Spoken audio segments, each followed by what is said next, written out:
salah satu guru sejarah yaitu Ibu Ratna Afiatin di SMPN 1 Larangan. Langsung saja. Halo. Halo juga. Hari ini saya sedang bersama Ibu Ratna Afiatin selaku guru IPS sejarah di SMPN 1 Larangan. Langsung saja Ibu. Ya, Sejarah itu apa menurut Ibu? sejarah itu ilmu yang mempelajari tentang kejadian-kejadian masa lampau.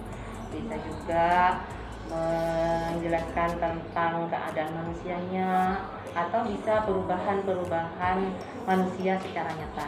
Ya. Penting tidak Bu pembelajaran sejarah ini untuk diajarkan kepada siswa? Sangat penting sekali, karena tanpa sejarah anak-anak itu kan tidak tahu bahwa kejadian pada zaman dulu itu seperti ini. Itu penting diajarkan, karena kalau tidak ada sejarah masa lalu tidak ada yang sekarang, itu kan ya. Bagaimana Bu menurut Ibu cara pembelajarannya atau cara mengajarkan sejarah ini kepada siswa? Kan yang saya alami dulu Bu, sejarah ini identik dengan cuma cerita, bosan gitu Bu. Apalagi kalau ada tugas 3 soal itu bisa sampai 3 lembar.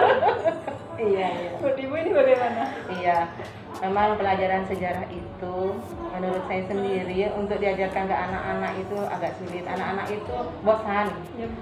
jenuh dengan cerita-cerita itu, gitu ya. Nah, tapi saya menyikapinya begini, dalam memberikan materi sejarah itu sebelum pandemi itu saya dengan menerapkan anak-anak itu wajib baca dulu. Jadi sebelum pelajaran itu dimulai, sebelum pada pertemuan yang lalu itu saya memberikan tugas dulu untuk membaca. Kemudian pada saat pembelajaran berlangsung itu diawali dengan membaca 10 menit. Setelah itu apa materinya? Saya memberikan gambar kepada anak-anak untuk mengamati materi yang akan dipelajari. Setelah itu langsung masuk ke materi dan saya berikan lembar kerja siswa ke anak-anak untuk mengerjakan. Bisa secara individu, bisa secara kelompok. Itu untuk sebelum pandemi. Oh, jadi sebelum langsung pembelajaran ini ya anak-anak bisa tahu lebih dahulu. Iya. Terus dengan adanya Ibu lebih dimantapkan lagi dan diberikan uji soal gitu ya Bu. Iya. Lalu pembelajaran seperti itu apakah sudah efektif Bu?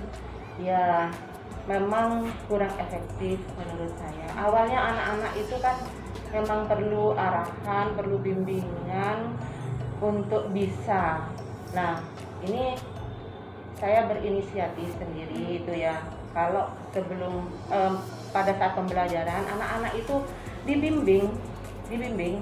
Karena kalau tidak dibimbing, anak-anak itu akan bekerja sendiri, tidak ada hasilnya kurang bagus, kurang maksimal. Tapi kalau misalnya ada pembimbingan dari guru itu secara berkelanjutan, insya Allah itu bisa ada hasilnya, walaupun hasilnya ya minimalis itu. Jadi untuk mengefektifkan pembelajaran. Nah, kalau pada masa pandemi ini ya lebih sulit lagi itu ya. Ya, selanjutnya metode mengajarkan saat pandemi ini gimana? Karena ini kan cukup sulit ya Bu. Iya, kalau pada masa pandemi ini saya memang tidak memberikan video kalau pembelajaran daring itu, karena saya juga mengingat keadaan ekonomi dari siswa saya.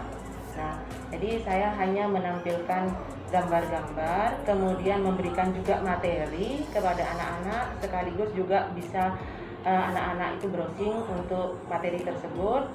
Kemudian diberikan lembar kerja siswa untuk dikerjakan. Nah, hasilnya nanti dikumpulkan lagi ke saya, dikirim ke saya lagi. Nah, saya koreksi, kemudian saya kembalikan lagi supaya anak-anak itu tahu salahnya di mana, hasilnya berapa. Gitu. Saat pembelajaran daring ini tetap berkelompok? Iya. Kalau pada masa pandemi ya tidak berkelompok, karena anak-anak itu kan belajarnya di rumah. Jadi tetap secara individu. Kalau pembelajaran daring, tapi kalau sebelum pandemi bisa dilakukan secara berkelompok, karena apa? Anak-anak itu bisa sharing di situ, yang tidak mampu untuk mengerjakan itu bisa nanya kepada yang mampu. Jadi di situ bisa ilmu dengan teman-teman dalam kelompoknya itu bisa dalam dipresentasikannya di kelas juga secara umum. Iya, iya. Terima kasih Ibu Iya. sudah mau diinterview. Iya. Sekian dari kami, kurang lebihnya mohon maaf. Assalamualaikum warahmatullahi wabarakatuh. Waalaikumsalam warahmatullahi wabarakatuh.